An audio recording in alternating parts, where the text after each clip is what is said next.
Last week, Waymo recalled almost 3,900 of its self-driving cars.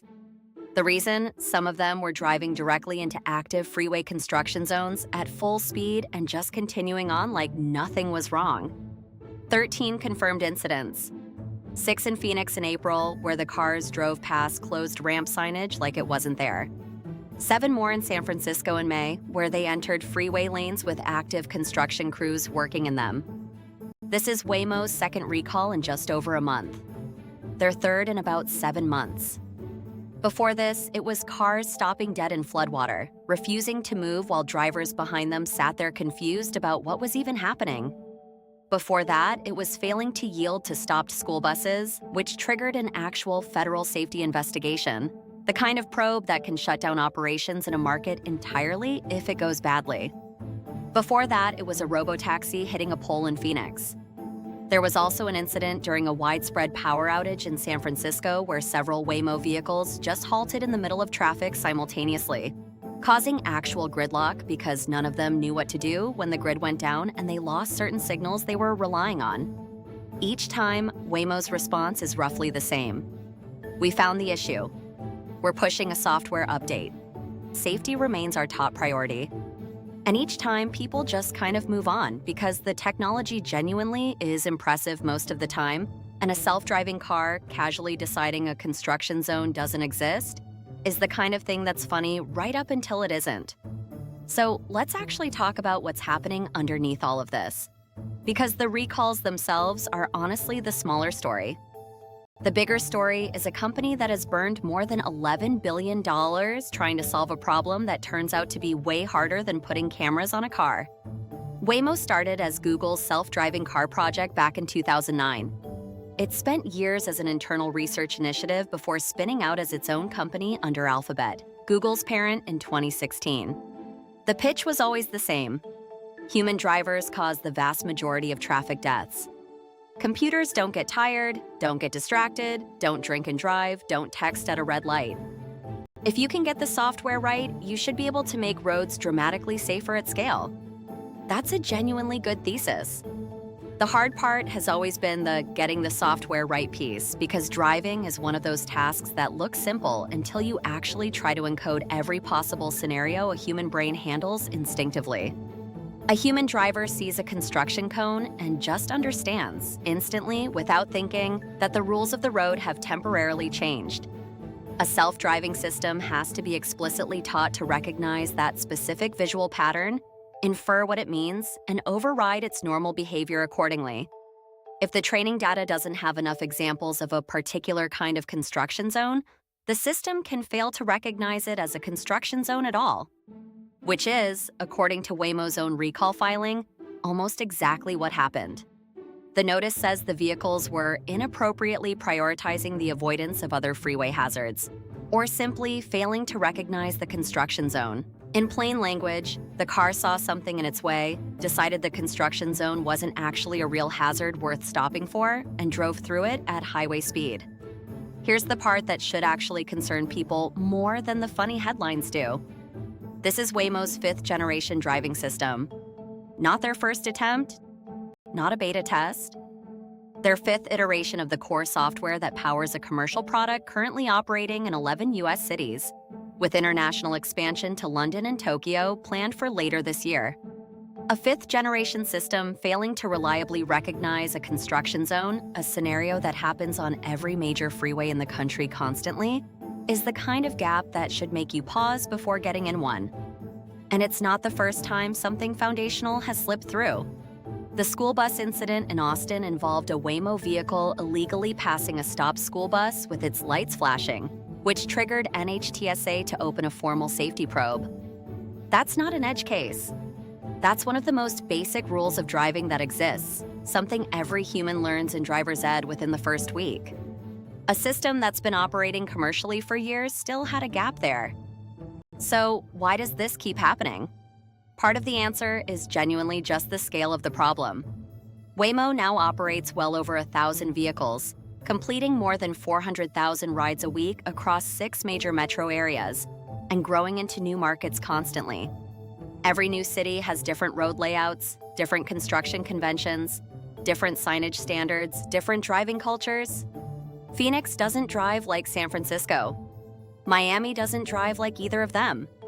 Expanding into new geography means encountering new edge cases the system has never seen before, faster than the engineering team can necessarily account for them. That's a genuine technical challenge, and it's not unique to Waymo. Every self-driving company faces some version of it. But the other part of the answer is about incentives, and this is where it gets more interesting from a business standpoint. Waymo lives inside Alphabet's Other Bets segment. This is the bucket where Google parks its speculative, long-horizon, not yet profitable projects.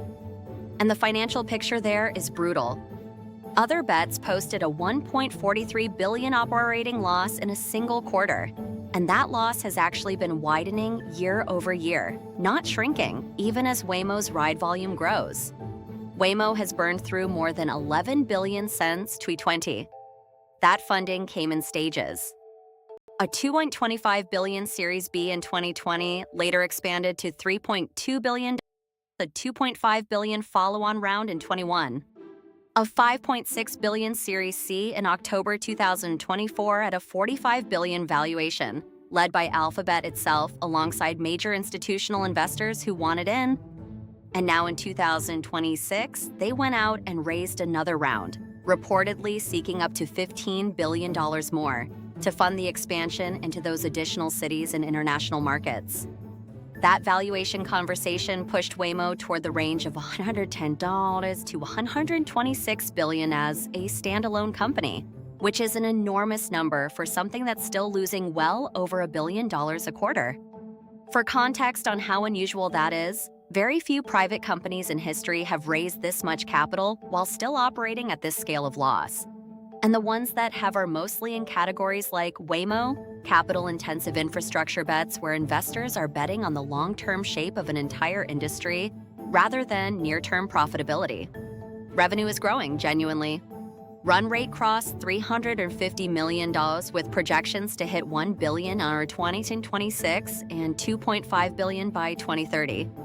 But growing from $350 million to $2.5 billion over 4 years while burning billions in losses every single quarter is a business that needs to expand aggressively just to make the long-term math work. And expanding aggressively means pushing into new cities, new freeways, new road conditions, faster than the safety validation process can fully keep pace with. This is the actual tension at the center of the Waymo story. The technology is genuinely good in the median case. Most rides, on most days in most cities, go completely fine. And Waymo's own safety data, when you look at the aggregate numbers, generally shows fewer crashes per mile than human drivers in similar conditions. But better than humans on average is a different promise than ready to operate unsupervised on every freeway in every city. And the business pressure to keep growing the footprint, to justify the valuation, to get ahead of competitors like Uber's robotaxi partnerships with Lucid and Nuro, or Mobileye's planned entry into the same market, creates a constant pull toward expanding faster than the safety engineering might actually be ready for. Each individual recall gets framed as a contained, addressed issue. A software patch, a quick fix, moving on. But 3 recalls in 7 months on a 5th-generation system in a company that's under real pressure to scale fast enough to justify a $126 billion valuation starts to look less like isolated bugs and more like a pattern of moving the product into the world slightly faster than the engineering can fully validate it. And the competitive pressure is only getting worse, not better. This same week, Uber announced a partnership with Lucid and Nuro to launch a robotaxi service in Houston by 2020. 27. Mobileye said it's planning to enter the robotaxi market on a similar timeline.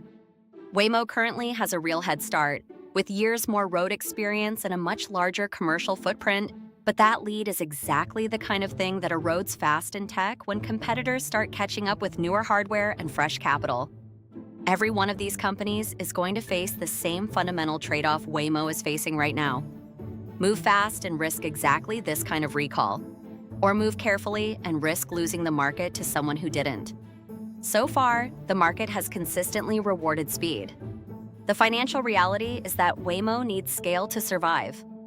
A robotaxi business only gets profitable once you have enough vehicles running enough rides in enough cities that the fixed costs of building the technology get spread across a massive volume. That's the entire bet behind the 15 billion raise. But scale is also exactly what creates more edge cases, more unfamiliar road conditions, more construction zones the system has never specifically seen before. The faster Waymo grows to satisfy investors, the more exposure it has to the exact kind of failure that just got 3,900 cars recalled. It's not that growth causes bugs directly. It's that the timeline pressure to keep expanding the footprint competes directly with the time it would take to fully validate the system against every possible scenario in every new market before deploying it there. None of this means autonomous vehicles are a bad idea or that Waymo is reckless in some cartoonish way. The recalls are voluntary, the company is disclosing incidents to federal regulators, and the fixes are real software updates addressing real, specific failure modes. That's actually the system working the way it's supposed to. But there's a difference between a system that catches its own mistakes after the fact and a system that's genuinely ready for unsupervised commercial deployment at the speed investors are demanding. Right now, Waymo is somewhere in between. Good enough to operate commercially across 11 cities and counting. Not yet consistent enough to avoid driving straight into a closed-off freeway lane with a construction crew standing right there. The cars will get the software update. The freeways will reopen. And the next recall, whatever it ends up being for, is probably already somewhere in the pipeline, because that's what happens when a company's growth targets move faster than its ability to prove the product is fully ready for everywhere it's headed next. Rise and ruin, every time.